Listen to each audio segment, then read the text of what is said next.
I got a chance to go somewhere. Where did I go? Say it again. Africa. Hey y'all, what's up? It's Kenya.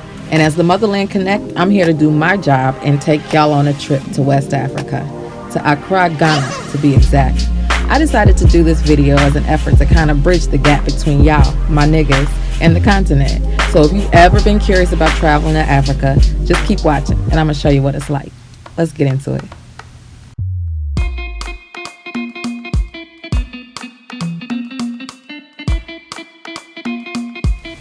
There's something so special about landing in Africa. Like, no matter how many times you go, there's just something sacred about that moment when you touch down in the motherland.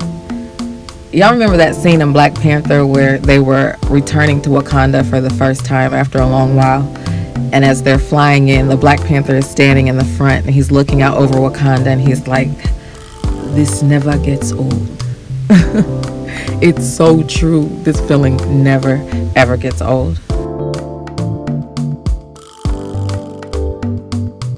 If you're watching this video and you've never traveled to Africa, I hope by the time you get done watching that you feel not only inspired but encouraged to do so. Trust me, you will not regret it. One time, go.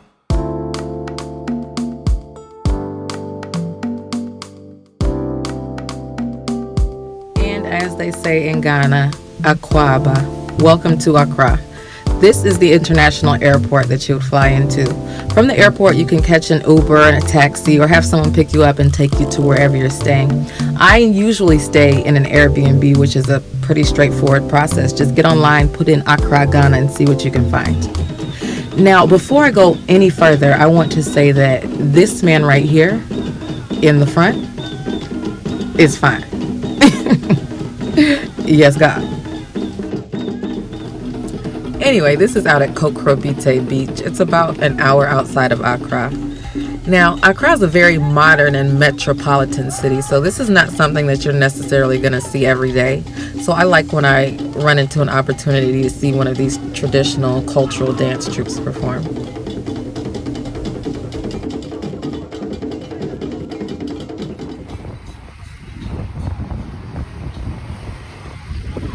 It seems like every time I go to Africa, something strange or mystical happens that I just can't explain.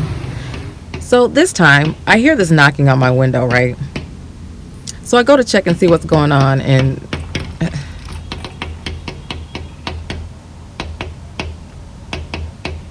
can I help you? This went on for the entire 2 weeks that I was there.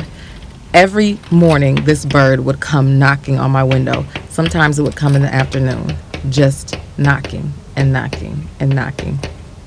Like, what is this about? It was so strange. Anyway, moving right along. One of the first orders of business when I got to Accra was to get my pedicure done. So I went to a place that I like to go to called Me Nails. They always do a great job, and they're black owned, of course, because Africa. This here is Coco Vanilla, which is behind Lux Lounge near ANC Mall. It's a nice little outdoor lounge situation. That's a pool back there. Nice little vibes, got the shisha popping, you know. This is the actual ANC Mall. I ended up over there a lot because I was staying close by in East Legon. I didn't shop there, but I did eat and drink pretty regularly over there. That Rocco Mama's has some bomb burgers. This is Sandbox, which is like an outdoor beach club, and you can see the ocean from there. Also a vibe. But I wasn't just in Ghana to kick it. There was work to be done. Some of you may know that I'm a photographer, and on this trip I made one of the biggest mistakes. I traveled all the way to Africa with lighting equipment, multiple lenses, my tripod, all of that, and completely left my camera body at home. So I had to figure something out, and fast. I found a little camera shop that rents cameras. We're gonna make it do what it do. So yeah, this is the camera store that I found online, and I was able to rent a camera body from them for about 120 Ghana cedis per day, which wasn't too bad. They were really lifesavers on this trip. I honestly don't know what I would have done without them. So shout out to Popo Camera in La Paz.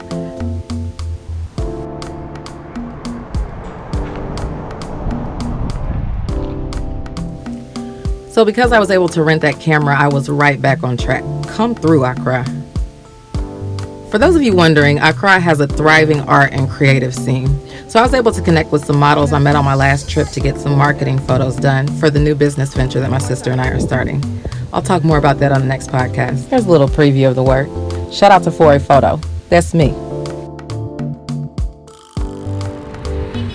So I'd like to encourage anybody that hasn't taken a trip to Africa to really consider it. Accra is a great place to start if it's your first time in Africa. As I said, it's really easy to get around via Uber or taxi. And there's lots of great places to stay no matter what your budget is. And not to mention the people there are just so friendly and hospitable. They're literally waiting for you to come.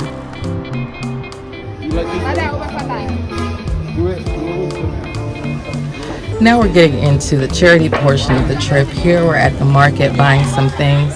This guy right here, well, basically this is what happens when a young mom realizes that you think her son is adorable. She's like, oh, you think he's cute? You're not gonna buy him some shoes though. So yeah, basically I got swindled, but I'm not mad about it. Here he is learning how to walk in those new shoes. He struggled a little bit at first. But this lady right here was like, nah, you're gonna learn how to walk in these shoes today.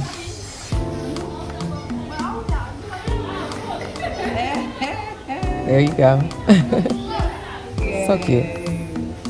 So we're actually at the market buying things for these kids right here. These are the children of the Jamestown community. It's an underprivileged community in Accra. I, along with Rotary International, of which I am a proud member, were doing some service out there that day. I like to go visit the kids out in Jamestown whenever I get a chance. They are just absolutely precious.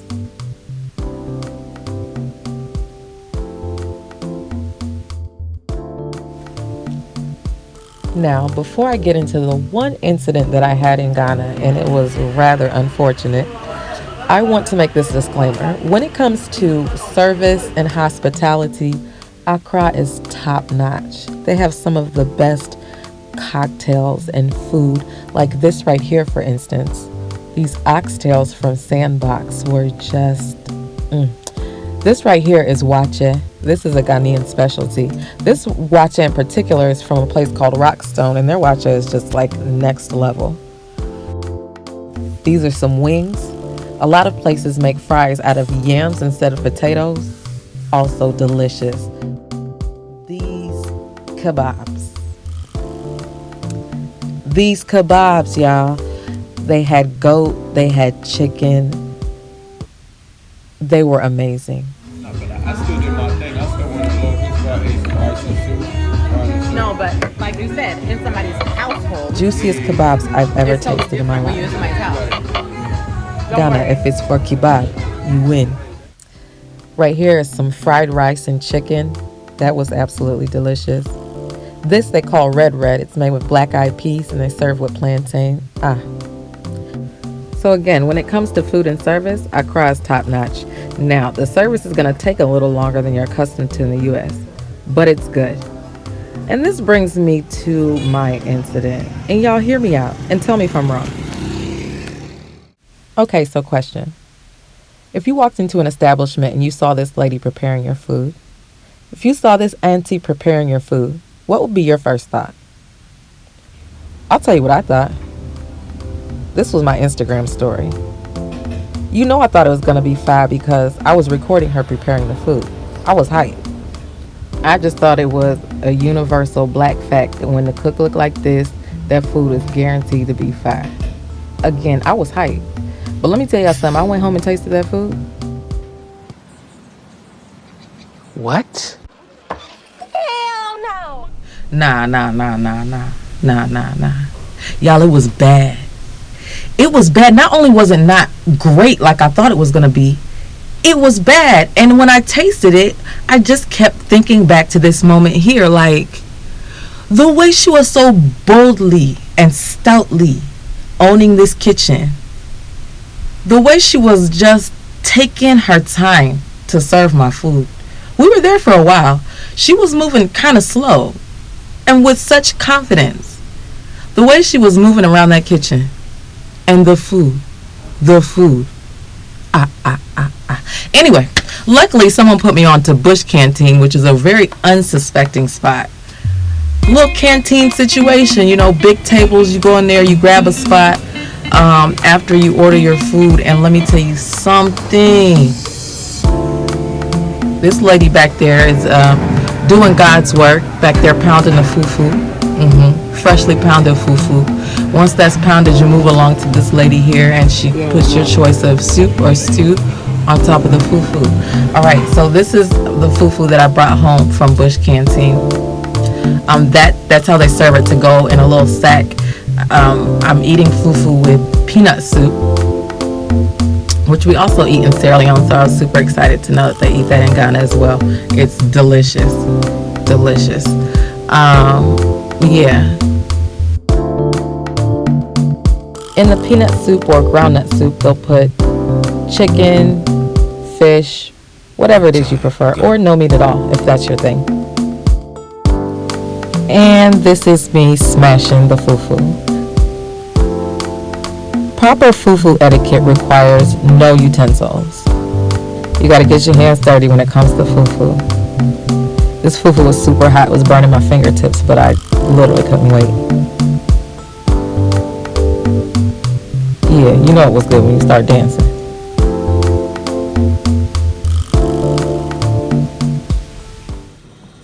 I'm in love with the fufu. Oh, yeah. I'm in love with the fufu. Word.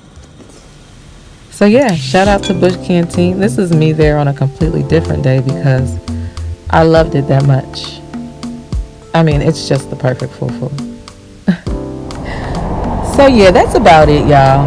I just wanted to take you on a quick little virtual tour. I barely scratched the surface of all the things there are to do in Accra, but I just wanted you to catch the vibes, you know, see what's going on over there.